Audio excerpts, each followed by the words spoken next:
Hello and welcome to the Rust Deck Garage. Hey, today we got our 1931 Chevrolet 5-window coupe that I picked up last summer. I left it down at my cousin's place outside over the summer while I was working on other projects. The car runs good, but it starts very hard with a 6-volt system in it. It's got a 6-volt battery in it, new battery, but it still starts very, very hard. So I'm going to do some basics on it here. And I'm going to run the compression test on it real quick. And then after that, I'm going to set the timing in it. The timing is supposed to be at about 12 degrees before top dead center. And so we're going to check the timing and adjust that as needed. These cars have a mechanical engagement on the starter. I don't know if I can reach it there or not.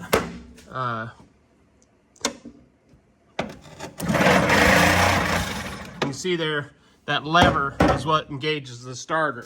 Normally, you know, we'd use a bump starter here like this on a modern car, but on these old cars, you gotta push it with your foot inside. It's a push pedal start. So I'm using this pry bar to engage the starter there while I check the compression. All right, so we're gonna go ahead and put our bar in here. And we'll check number 1. 125 pounds. About 120 pounds. Fucking cat. Alright. And we'll try number 2 here. And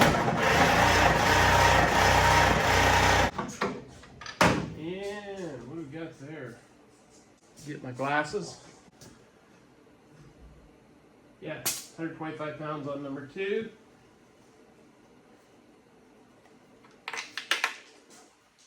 On number 3.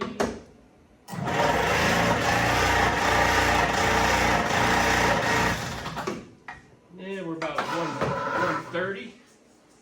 The is fairly high for this old of a car. The fuel back in the day, 1931, wasn't that good.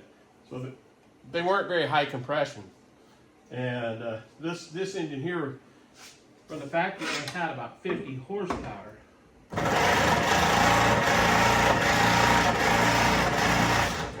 And again, we're there about 130, maybe a little skosh more, but about 130 pounds compression. Looks like. And again, 130 pounds. See if we can get in there to number 6, that last one here. The old stow bolt 6-cylinder. Years they call them stow bolts, but I believe this is a stow bolt. And here for our last one, number 6. And again, 130 pounds. So all around, compression is very, very good on this thing. More than I expected. I didn't expect it to be that high. So we're gonna try to get it up onto top dead center on number 1. One of the ways of doing that is just putting your finger in there. Okay, there. We're just coming up on number 1 right there. Counterclockwise direction from the back. Clockwise if you're looking forward. Let's see if we can rotate the engine over here by hand. Nada. There, it's coming up at number 1. I can't get a socket on the end of the crank to crank it over, and there's no place to access the starter gear here without removing the starter, so I'm going to have to do it by hand.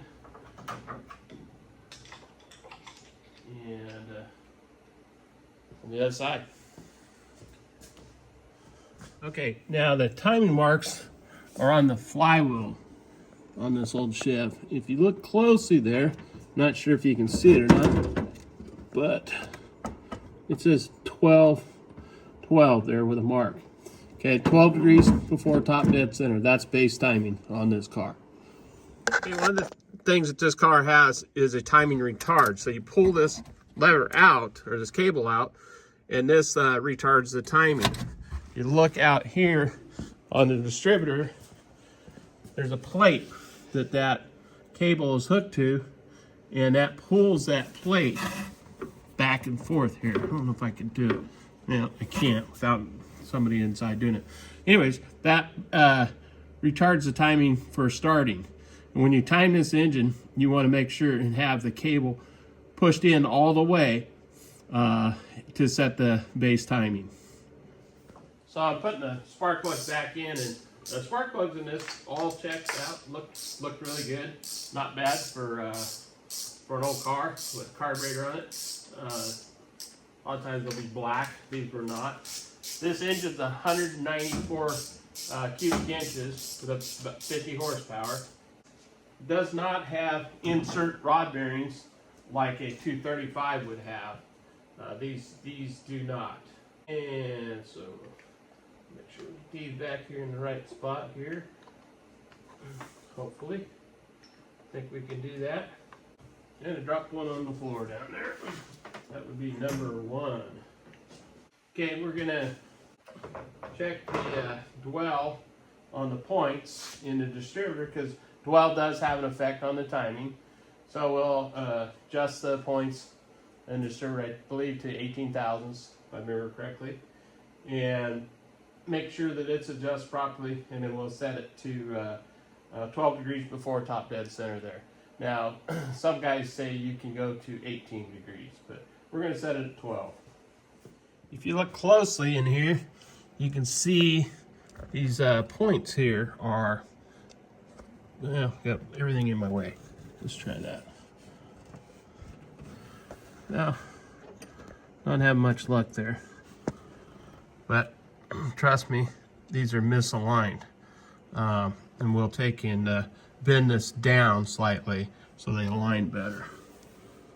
I don't know if you can see it better there or not. It's kind of rusty and crusty in there too, so may clean that up too. Yeah, I don't know if you can see them there misaligned or not, but it is kind of rusty and crusty in there also.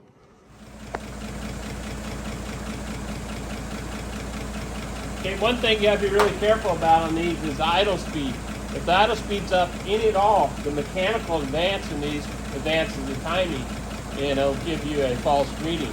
I don't mean a false reading really, but you'll be setting the timing with the distributor advanced already, and you can't do that.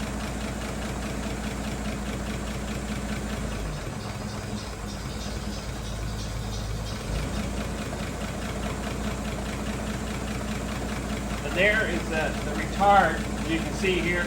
If I was to pull the cable inside for starting, that retards it to make the engine easier to start.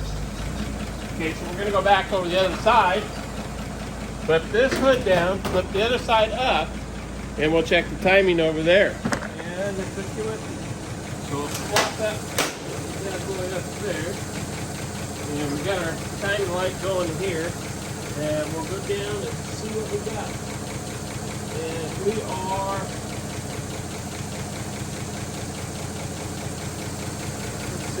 I think we need to advance it just a tiny bit more here. Back over to the other side we go.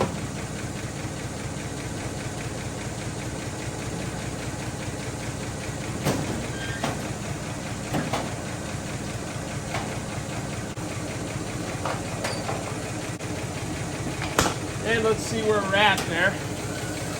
We're going for 12 degrees. Make sure our light's on 0 here.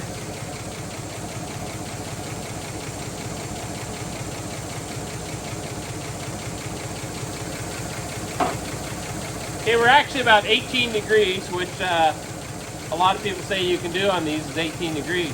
But the question is, will the car start at 18 degrees, even with it retarded? We're going to quickly find out here.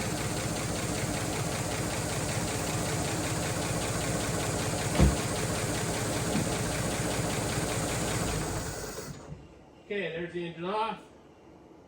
Go starter. Go retard the timing.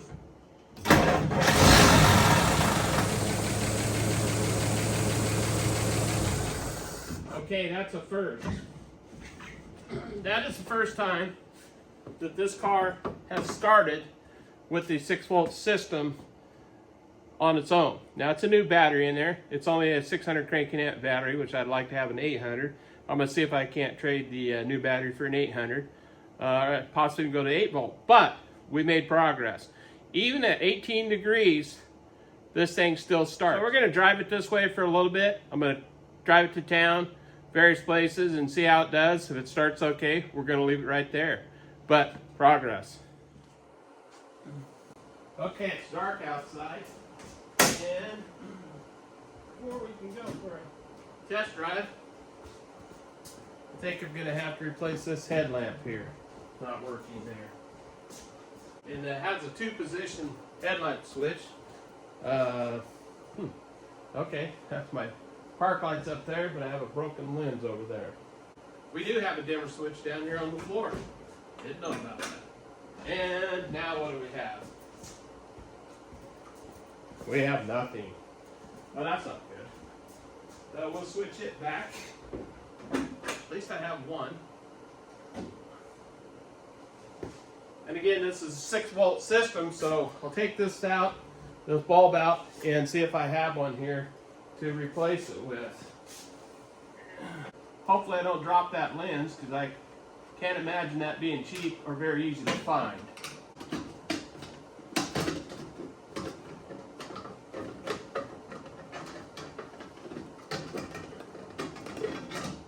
Okay, well, what do we have here? Well, you can see somebody's been here, and we do have glass lens. It would be very expensive if I break that. Oh, I don't want to break that in my hand. I got it out, and it appears to be burnout. So is a high and a low beam. Let's take a look in the trunk and see what I have back there. This car came with some extra parts, and right there is, has a similar problem. And don't know what all else is in here. The tube. Oh, what do we got here? Find another bulb here. That one may, oh, it's a single filament bulb. That's not gonna work. Not sure where that goes. Maybe a brake light or tail light or something like that. And a guy doesn't just run down to O'Reilly's and pick up one of these bulbs, I don't imagine. Looks like somebody's put a carb kit in it not too long ago. What do we got there? Some wiring. I think that's all. Oh, I see one more bulb. What do we have here?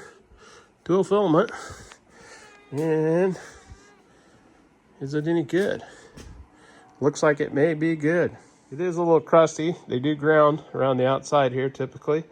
High beam, low beam. If you look closely, I believe the filaments are still intact. So we're going to give it a try. Okay, the replacement bulb that goes in here is not indexed. It's a double filament bulb, but the slots are evenly spaced, so you can put it in either way. And the only way that you can change high beam to low beam out here would be to switch these 2 wires around. Luckily, we got it right the first time. But our bulb that we found in the trunk does work. Yeah, it's going to save us some bucks and save us a trip to town. And we get to drive it tonight.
just got back for a test drive in the old car, and I'm just amazed how much difference the timing adjustment made. I did not expect the timing on this to be out very far, and I didn't check it prior to adjusting it, but it must have been out quite a ways, because night and day difference the way this car runs. It's really a great power, starts good now, really happy with it. Now let's see if that oil leak is gone. I doubt that it is.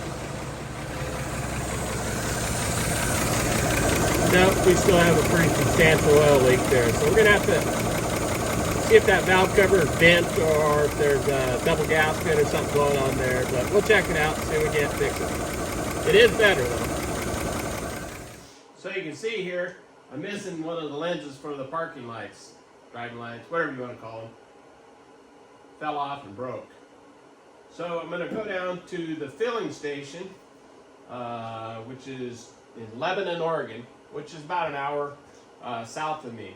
I go down here to the filling station where the owner of this company does, as you can see by this big catalog, does a mail order, but he specializes in the 29 to 35 Chevrolet cars. I say he specializes, that's what he personally collects and really likes those cars, but he also does all these 1916 to 1987 Chevrolet passenger cars and trucks there. So great place to go, good folks down there, but we're going to go down there and pick up this lens and a couple other small items there. It's pretty rainy out today and just kind of a foggy day, and I really not getting much done here in the shop, so I'm going to run down there and pick up that lens there. I'm going to show you around the inside of the car a little bit here. You see a lot of old Fords restored, Model A Fords on the road and whatnot, but you don't see that many Chevrolets. And the reason is there's so much wood in the Chevrolets, and the wood normally is rotten in them, and it just takes a lot of time and money to restore a Chevrolet. But the wood in this car is very nice. So you got wood in the doors to hold the structure of the door all together. We can't see any of it here on this one, but what you see is this door is real nice and tight, not loose or anything. And the wood down here on the rockers, yeah, my lighting's not very good on this car. Is really solid. The floors are awesome. I don't know that the floors haven't been replaced. They possibly could have been, but they're in very nice shape. The rockers, the body on the car is just rock solid. Nothing rotten, nothing going on there. Really nice. It's got the old back window here that rolls down. You can see. Car does not have a rumble seat. And you usually see that roll down on a car with a rumble seat that this car doesn't have. But anyways, we'll be going down to the filling station and picking up that light lens. All right, guys, so here we are at the filling station in Lebanon, Oregon. Our retail store, online, sell a lot of old Chevrolet parts, and I needed a light lens for our 1931 Chevrolet, and decided to just drive on down here and see these guys. A cold, wet, rainy day, so why not, right? And they had the lens that I needed in stock. I dropped and broke mine off the 31, and these guys, like I say, are mail order mainly, and they do a heck of a business in the back here. And you can see some of their displays here. They have wiring harnesses, steering wheels, and hubcaps, and all the good stuff here. And really helpful folks. A lot of knowledge. Really very helpful. Great group of people here. So, alrighty.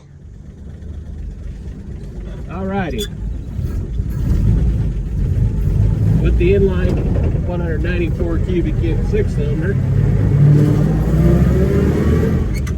It's got a little more torque than the Model A Ford with the 4-cylinder.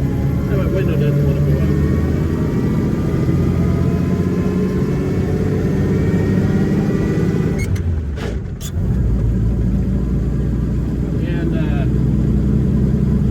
Down the highway, 50-55 miles an hour, pretty good.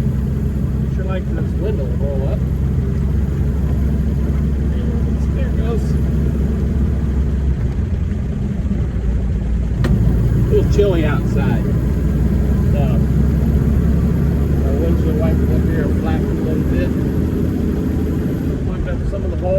blower here. It's not so cold, but pretty nice to drive an old car. Gonna drive it over to Dayton, Oregon here. Get me a burrito and a pop.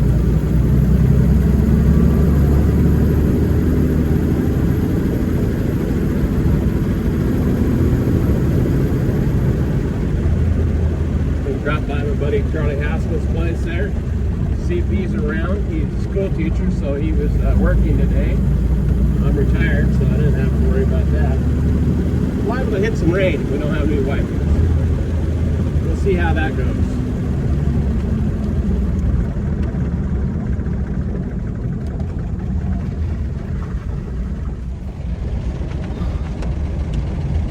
Like I said earlier, your old Chevrolets, just don't see many of them on the road, and I think it's due to the wood. The wood rots out in these things pretty easily, and it just takes so many man hours to restore one.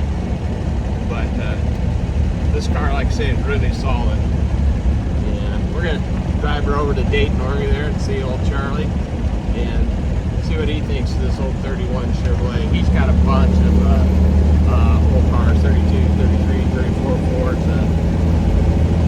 3 windows, 5 windows, and roadsters. So we're gonna head over that way. Wow, that guy's having a little trouble there. I don't think that's gonna go very well.